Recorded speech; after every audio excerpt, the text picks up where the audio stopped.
7. Marxism today. Can we, 130 years after the Communist Manifesto and 110 years after Capital, outline something like a balance sheet of what is called Marxism? Certainly, for we have not only a historical perspective on Marxism but the long experience of its victories, defeats and tragedies. Perhaps too, because we are henceforth living within a crisis, within its crisis, a situation conducive to dispelling all illusions and concentrating minds on the pitiless test of reality. Today, then, what can we retain of Marx that is essential, and has possibly not always been understood? There is, first of all, one simple fact: Marx said that he was not a Marxist. To the first, this remark, which has been taken as the quip of a free spirit who required readers to think for themselves, squared, actually carries great weight. Marx was not only protesting in advance against the interpretation of his work as a system, as a new philosophy of history, or as the finally discovered science of political economy, and over with the unity of a total theory, Marxism produced by an author, Marx.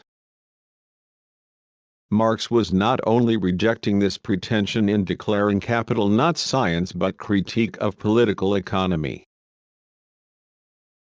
but in so doing he was changing the very meaning of the term criticism or critique.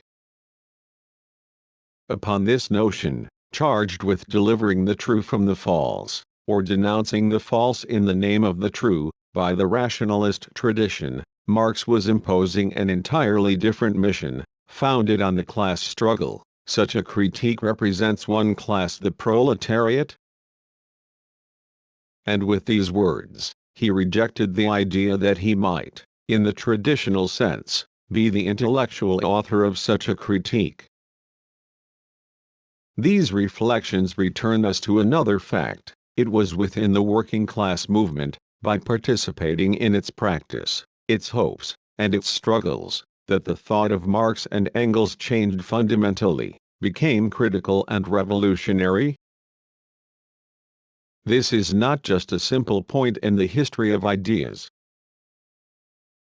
In the history of Marxism it has become the stake of crucially significant theoretico-political debates.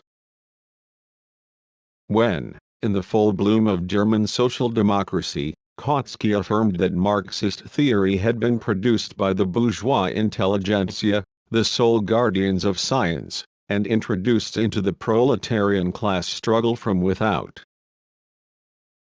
When, in an entirely different context, the struggle against economism, even Lenin picked up Kautsky's formulation, they were implicating Marx's thought in the most questionable kind of interpretation. A formulation is only a formulation, but it can crystallize a political tendency, as well as justify and reinforce certain historical practices. Behind this view of a scientific theory produced by bourgeois intellectuals, and introduced from without into the working class movement, lies a whole conception of the relations between theory and practice, between the party and the mass movement, and between party leaders and simple militants, which reproduces bourgeois forms of knowledge and power in their separation. There is no question that Marx and Engels were academically trained bourgeois intellectuals, but origin is not necessarily destiny. The real destiny that defined Marx and Engels in their historical role as intellectuals of the working class was played out in their direct experience, Marx's experience of the political struggles of communist and socialist organizations in France, and Engels's experience of working-class exploitation and Chartism in England.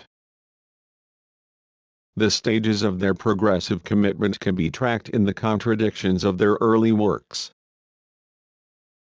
And we can even locate the moment after the dramatic confrontation of philosophy and political economy in the 1844 manuscripts, of their consciousness of the need radically to question the principles of their formation, to think in an entirely different way, to change terrain and, in order so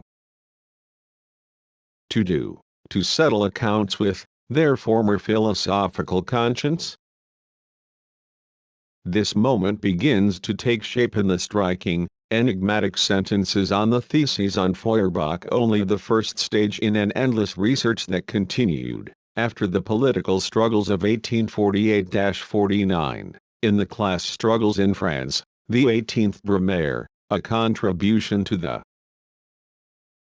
critique of political economy, the foundation of the First International, then in capital itself and in the Civil War in France. We can respond to Kautsky's formula as follows. Marx's thought was formed and developed inside the working class movement, on the basis of that movement and its positions. It was from within the working class movement, paying its way through struggles and contradictions, that Marx's thought was diffused from the first Marxist circles to the great mass parties. We find the same dubious interpretation in Engels's famous thesis, systematically repeated by Kautsky and invoked by Lenin, of the three sources of Marxism. Marx and Engels were indeed among those intellectuals informed by German philosophy, English political economy, and French socialism, our three sources. To reduce Marx's thought to the confluence of these three currents, however, is to succumb to the platitude of a history of ideas, incapable of accounting for the politico-theoretical foundation that forced this encounter and transformed it into a revolutionary critique of its elements. Hegel, Smith and Ricardo, Proudhon, etc., certainly constituted Marx's historical horizon, which he could not ignore, from which he had to begin, and were the raw material upon which he was obliged to work. But in order to penetrate its ideological facade, to shake up its principles, to perceive its other side, its hidden reality. To get to the other side is precisely to change terrain and to adopt another position, a critique, that represents the proletariat. To reduce the history of this revolution in thought to the simple confluence of three sources is ultimately to see Marx as an author who knew how to combine the elements that converged in him, for example, to make a metaphysics of political economy by applying Hegel to Ricardo. It is to see Marx as putting each of these three elements on its feet with their structures intact, constituting political economy as a science, philosophy as dialectical materialism, and the visions of French socialism as a materialist philosophy of history, or, the practical version of this mechanism, as a scientific socialism. We know that these formulae, in this finished form, are not to be found in Marx. Rather, they belong to the history of Marxism, where, from the Second International onwards, they represented the official definition of Marxism: dialectical materialism, historical materialism, scientific socialism. Nevertheless, we do find in Marx, who battled within the contradiction of having to think something which had no name, elements that licensed the appearance of these formulae. We find the Feuerbachian theme of the inversion of Hegelian philosophy, of putting the Hegelian dialectic back on its feet. We do find, increasingly criticized yet always present as a motif, the idea of a philosophy of history, of a meaning of history embodied in the succession of progressive epochs of determinate modes of production, leading to the transparence of communism. To the first we find in Marx this idealist representation of the realm of freedom succeeding the realm of necessity. To the first the myth of a community wherein the free development of individuals takes the place of social relations, which become as superfluous as the state and commodity relations. The latent or manifest idealism of these themes haunts not only the German ideology, a veritable materialist philosophy of history, but also the evolutionism of the 1859 preface, the progressive succession of modes of production, and the tautological finalism of the famous sentences that delighted Gramsci: no social order is ever destroyed before all the productive forces for which it is sufficient have been developed. Mankind thus inevitably sets itself only such tasks as it is able to solve. To the first squared in an infinitely more subtle form, the same idealism haunts capital itself. We have learned to recognize in capital's mode of exposition, however impressive, the fictive unity imposed upon it from the outset by the requirement of beginning with the abstraction of value, that is, with the homogeneity presupposed by the field of commensurability, without having previously posited capitalist relations of exploitation as the condition of its process. To the first cubed, if the question of the beginning represented a burden for Marx, beginnings are always difficult in all sciences. To the first, if he imposed on himself the idea of a mandatory starting point with the ultimate abstraction of value, this was also a function of a certain conception of science, Wissenschaft, that is, a conception of the formal conditions to which every thought process, Denkprozess, must submit in order to be true, for example that all knowledge, and hence its exposition, must proceed from the abstract to the concrete. Clearly, Hegel is still present in this illusion of the necessary presentation, Darstellung, or exposition, of the true. The effects of this philosophical conception of the formation of true thought can be located at precise points in capital, for example, in the arithmetical presentation of surplus value as the difference between the value produced and the variable capital advanced in the process of production. To the first, imposed in this form by deduction from the order of exposition, this presentation can lead to an economistic interpretation of exploitation. Exploitation, however, cannot be reduced to this surplus value, but must be thought in its concrete forms and conditions. That is to say, it must be thought within the implacable constraints of the labor process, extension, intensification, compartmentalization, and the division and discipline of the organization of labor, on the one hand, and the conditions of the reproduction of the labor force, consumption, housing, family, education, health, questions of women, etc., on the other. Undoubtedly, Marx did not identify exploitation solely with the arithmetical subtraction of value. He speaks of the various forms of surplus value, absolute, relative, just as he speaks of forms of exploitation in the labor process and in the reproduction of labor power. But he does this in chapters that have always appeared strange, historical and concrete rather than abstract, and on the margin of the dominant mode of exposition to the first, as if he had to break off or interrupt this mode in order to impart its meaning to it. Many other examples of difficulties and contradictions might be given where Marx gets caught in the self-imposed trap of commencing with the abstraction of value. To cite just two, the thorny question of the preservation transference of the value of the means of production in their operation by labor power, or the question of the transformation of values into prices of production, where Marx is caught in a faulty line of reasoning, as if one did not have to go back even further to understand the point. To the first. So we see, however consciously posed, the obvious need to change terrain, to adopt a position that represents the proletariat, did not in itself serve from the outset to settle accounts with our former philosophical conscience.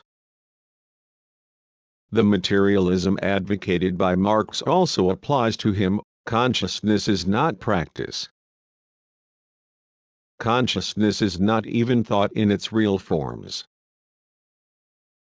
We might note as a sign of this unavoidable gap the fact that apart from the brief, enigmatic proclamation of the theses on Feuerbach, Marx himself would never clearly explain his new positions on his philosophy.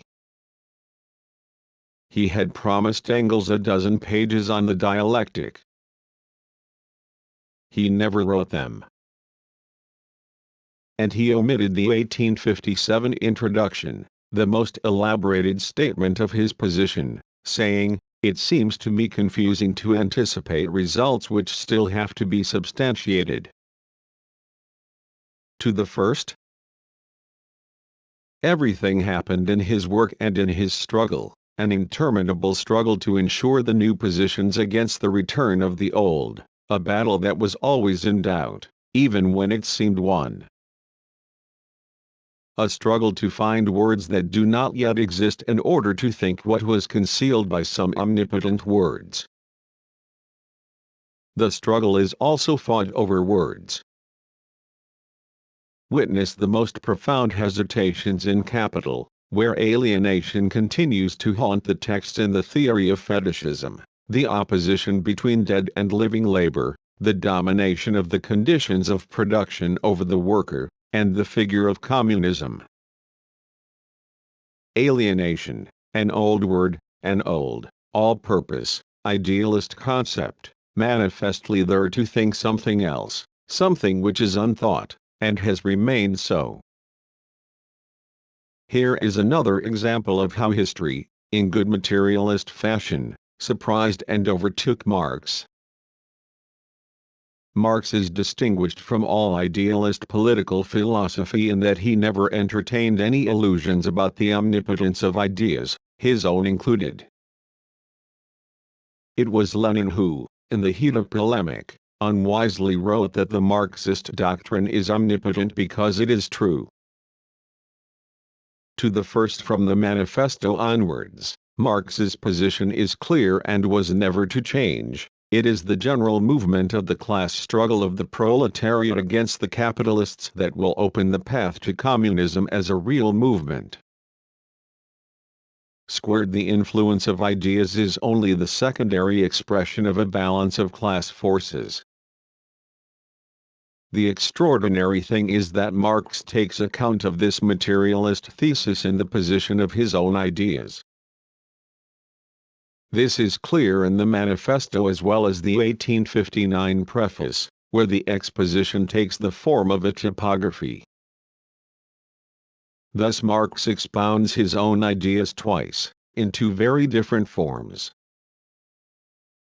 He first presents them as principles of comprehensive analysis, whether of a global conjuncture, as in the manifesto, or of the structure of a social formation, as in the 1859 preface. His ideas are thus present, and present in their theoretical form, everywhere, since they are the means of explaining a global reality. But Marx's ideas make a second appearance, when he situates them in a position determined and limited by this global reality, in the formula of the 1859 preface, among the ideological forms in which men become conscious of class conflict and fight it out. Squared to the first and thus situating his ideas in a superstructural position defined by social and class relations, Marx no longer considers them as principles of explanation of the given whole, but solely in terms of their possible effect in the ideological struggle. Therewith the ideas change their form. They pass from theoretical form to ideological form. The measure of Marx's materialism is less the materialist content of his theory than the acute, practical consciousness of the conditions, forms and limits within which these ideas can become active. Hence their double inscription in the typography. Hence the essential thesis that ideas, no matter how true and formally proven, can never be historically active in person but only in the form of a mass ideology, adopted in the class struggle. Yet by an incredible historical irony, Marx was not in a position to conceive the possibility that his own thought might itself be diverted to serve the ends of the omnipotence of ideas and used as its politics. It is not a question of putting Marx on trial here and judging him on the basis of something other than his own history, upon which we must reflect. Still, we may note one piece of evidence: in all that Marx left us, there is very little concerning what he called the superstructure, meaning law, the state, and ideological forms. And until Gramsci, whose contribution remains limited, the Marxist tradition added nothing to what Marx left us.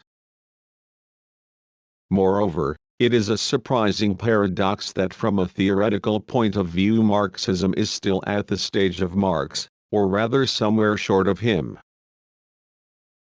His thought has given rise to commentaries and illustrations, sometimes brilliant, most often dull, and to some applications, and it has of course been plunged into sharp conflicts of interpretation in the course of revolutionary political action. Yet for the most part Marxism has been repeated, and distorted or ossified in the process. This is an astonishing phenomenon, given that Marxism presented itself not as utopian but as scientific, and that no science in the world lives without progress which involves critically questioning its first forms of expression, its beginning. Nothing of the sort occurred in the case of Marxism. Only Rosa Luxemburg had the courage to attempt a critique of the reproduction schemas in Volume 2 of Capital, squared, but that was erroneous. Up until recent years, when a movement of critical research finally seems to be taking shape, Marxist theory has never been recommenced or developed.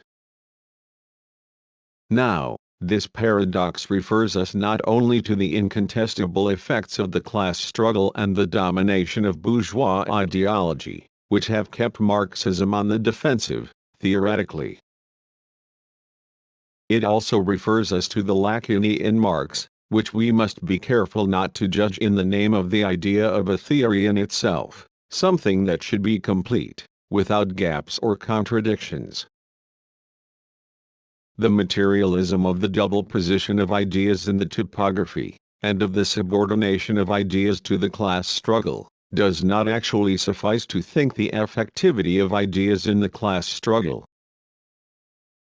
It is also necessary for ideas to be taken up in mass ideological forms, something which is not possible through pure and simple propaganda but requires organizations of class struggle.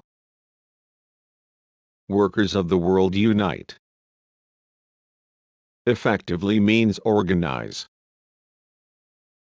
Now it seems that the exigency of organization did not pose a particular theoretical problem for Marx. The whole problem was resolved in advance through the transparency of a conscious, voluntary community constituted by free and equal members, a prefiguration of the free community of communism, a community without social relations. The idea, which the working class would have to confront in its historical experience, that every organization must furnish itself with an apparatus so as to ensure its own unity of thought and action, that there is no organization without an apparatus, and that the division between apparatus and militants could reproduce the bourgeois division of power and cause problems so serious as to end in tragedy. This was inconceivable to Marx. But his successors did not tackle it as a theoretical problem either, not even Rosa Luxemburg, who had sensed the danger. Squared and Marx, besides having a transparent notion of organization, never abandoned his old transparent conception of ideology as consciousness or system of ideas, and never succeeded in conceiving its materiality, that is to say, its realization in practices governed by apparatuses functioning as forms of dominant ideology, dependent upon the state. Squared. Most of Marx's successors have done nothing but repeat, that is gloss or interpret, Marx himself, and blindly plunged into the darkness of night, in the dark on the state, in the dark on ideology, in the dark on the party, in the dark on politics, at the extreme, toppling Marx's thought into something utterly alien to him. It has been said that Marxism is not a dogma but a guide to action, proof that the temptation of dogma haunts its denial. Squared. Lenin himself did not hesitate to affirm that the Marxist doctrine is omnipotent because it is true, and that Marxism is cast in a block of steel. Of course, we must remember the context in which these statements were made, and realize that Lenin deliberately bent the stick in the other direction. Squared. But history transforms the context, while the words remain. Marxism was turned into an evolutionist philosophy of history, Kautsky, Plekhanov, Capital into a treatise on political economy. To fix the unity of this enterprise, some unfortunate texts of Engels's, like Ludwig Feuerbach or the Dialectics of Nature, were utilized to construct the Marxist philosophy, dialectical materialism, which Lenin, conferring an absolute guarantee, declared the only wholly consistent philosophy. At the end of this line of development, Marxism became a philosophy, dialectical materialism, of which historical materialism was an integral part and scientific socialism the application. In Marx's name, for years and years Stalin fixed the formulae of this poor man's Hegelianism, squared. This absolute knowledge without exterior, from which any topography had disappeared, and for a good reason. Since the cadres decide everything, squared. The definition of the true was the prerogative of the leaders. The bourgeois ideology of the omnipotence of ideas triumphed in the monstrous unity of state-party-state ideology. The masses had only to submit in the very name of their liberation. The influence of bourgeois ideology on the working class movement is insufficient to account for this enormous distortion.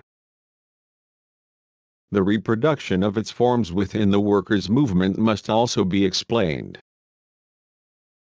Here a theory of ideology, not only in relation to the state, to its material existence in certain apparatuses, but also in relation to the party itself, is indispensable. Marxist leaders have always been sensitive to the influence of dominant bourgeois ideology on political tendencies within the working class movement. Yet they always conceived it mechanically, and invariably ultimately identified it as the sole cause of all the movement's difficulties and deviations. This influence alone, engaged in and blinded by the practical, immediate problems of the class struggle, these leaders were not advised that any organization of struggle secretes a specific ideology designed to defend and ensure its own unity. If they did indeed recognize that Marxist theory had to find mass-based ideological forms in order to become politically active, they did not really take into account the fact of the difference and potential contradiction between Marxist ideology and the ideology required for the existence, unity and defense of the organization. Lacking a theory of the party, and of the effects produced by the structure of its apparatus, they could not conceive that Marxist ideology might be deformed by the ideology necessary for the party as such. The latter prerequisite is reflected in Lenin's formulae on the omnipotence and steel block of Marxism. For the party to be unified in its organizational practice, certain of its cause and its future in a critical period, nothing less than the proclaimed guarantee of the truth of its ideology, and of the unfailing unity of its theory and its practice, was demanded. And since the party is an apparatus, there was a great temptation for the leadership to attribute to itself the ideological guarantee of a kind of absolute knowledge, to the point of no longer perceiving the ideological function of this knowledge, confused with its power, and hence its risks, even to the extent of not realizing that this unrecognized function of ideology could end up reproducing in the party itself, in the difference between its leaders and its militants, the structure of the bourgeois state. Yet in order to perceive that the acknowledged influence of bourgeois ideology on the working class movement is not simply a matter of ideas or of tendencies but is also reflected in the materiality of organizational structures that tend to reproduce the structure of the state, a materialist theory of ideology, of the state, of the party, and of politics would have been required. In the practice of its organizations, Marxism has constantly encountered these realities. It has had to resolve the problems posed by them, but gropingly and as if blind. This constitutes the grandeur and pathos of Lenin's work and action, that he was acutely aware of the existence of these questions and did not cease to rectify and change his thinking when confronted with the gigantic task of founding a new party and a new state, and to involve the masses in the ideological renewal of a cultural revolution.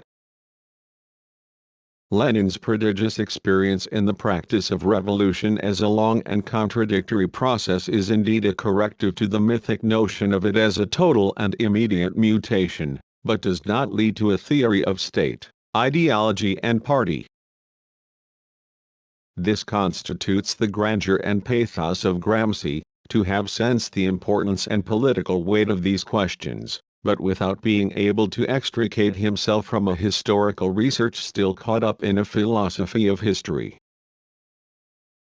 This is what constitutes the grandeur of Mao, that he practically questioned the metaphysical idea of the dialectic by audaciously submitting the dialectic to the dialectic, in his theory of contradiction, and thus broached the nature of ideological relations and put his finger on the separation and power of the party apparatus, in the ambitious project of a cultural revolution, designed to change the relation between party and masses. Here too, however, practice did not lead to a theory. This testimony should not be a judgment in disguise. That would be to fall back into a subtle form of the omnipotence of ideas, to assign responsibility for what has happened in history to the absence of a theory of ideology, state, party, and politics. That would be to assume that a complete Marxist theory could have mastered history and, beyond this idealism of historical mastery, to suppose another idealism, that a theory representing the proletariat in its class struggle is not born out of this struggle and subject to the history of this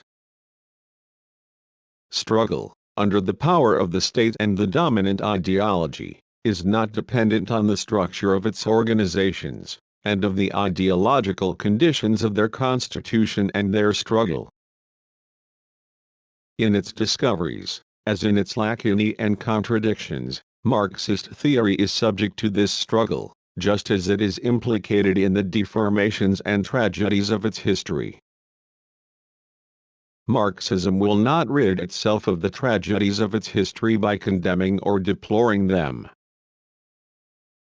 That way lie moralism and theoretical and political abdication. It is vital for Marxism to recognize these tragedies, to take responsibility for them, put them on its agenda, and forge the theoretical means required to understand them at their roots. Nor does this have anything to do with the intellectual curiosity of illuminating an irreversible past. At stake in such a radical reflection is Marxism today, let it finally begin to know itself as it is, and it will change. For theoretical problems do not gamble in the heads of intellectuals, who determine neither their sudden appearance, nor their position, nor their unlocking. To be materialist today, we must first of all recognize that if we can sketch a first and fragile reckoning of Marx's thought, its lacunae, contradictions and illusions, it is because the situation imposes this task upon us and enables us to acquit it. The gigantic development of working class and popular struggles in the world and in our countries, replying with unprecedented possibilities to the imperialist offensive, finally makes the general crisis of Marxism, political, ideological and theoretical, explode in the full light of day with its contradictions, confusions, impasses and tragedies. Without going back any further, we can say that this crisis was blocked and sealed up for us in the forms of Stalinist state dogmatism, which doomed all who tried to approach the problem to condemnation and political isolation. Today, and this is a novelty, of considerable importance, the forms of this blockage are breaking up, and the elements of the crisis are, even in their dispersion, becoming visible to the popular masses. The demands of the crisis make us see what is missing in Marx, because henceforth we urgently need to see clearly into the state, ideology, the party, and politics. We have only to read Marx and Lenin to see that Marxism, even when it was living, was always in a critical position, in both senses of the word, fighting the illusions of the dominant ideology, and incessantly threatened in its discoveries, because it was always engaged in, and surprised by, mass movements, and open to the demands of the unpredictable history of their struggles. Now more than ever, even in the midst of the worst contradictions, the masses are on the move. Perhaps for the first time in its history, Marxism is on the verge of profound changes, of which the first signs are visible. Today Marxist theory can and must readopt Marx's old dictum, and not forsake it. We must settle accounts with our former philosophical conscience and first of all, with that of Marx. And we should realize that this is not only the business of philosophers, intellectuals, leaders, nor even of single parties. For all men are philosophers, Gramsci cubed. In the last resort it is the business of the popular masses in the ordeal of their struggle. Le Marxisme aujourd'hui, published in Italian under the title Un Balanceo Critico as part of the article Marxismo, in Encyclopaedia Europea, Vol. 7, Aldo Garzanti, Milan 1978. Translated by James H. Kavanagh. Notes. Introduction 1.